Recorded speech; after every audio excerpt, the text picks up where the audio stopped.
still very quick, but the Formula One car, that lap's done and dusted now. He just didn't quite get into Brooklyn how he would have wanted.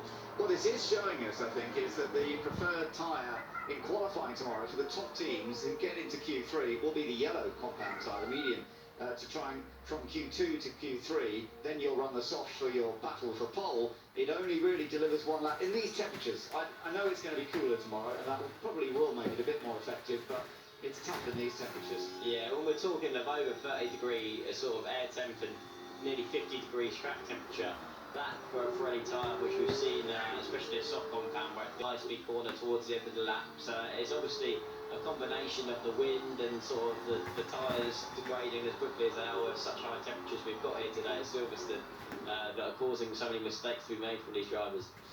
Well, Daniel Ricciardo doing a decent lap to go 9th quickest.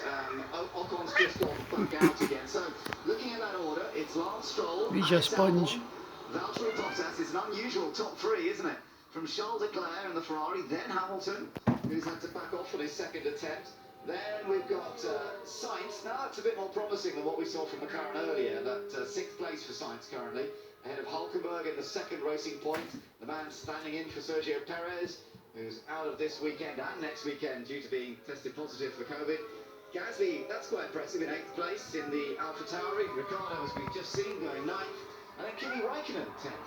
And that is a boost to see where the Alphas are. Suddenly they're 10th and 13th, where they've been struggling most of the time. Yeah, Kimi Raikkonen in particular has made a very drastic improvement with his lap time.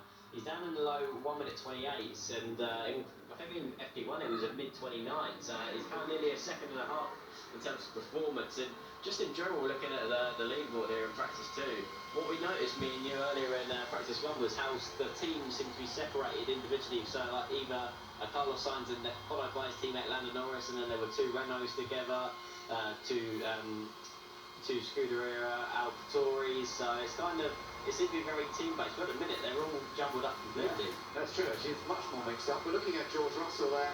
He's down in 17th place. So, yeah, that's a bit lower than he would like to be, that's for sure. Hoping to get up in that top 15 again.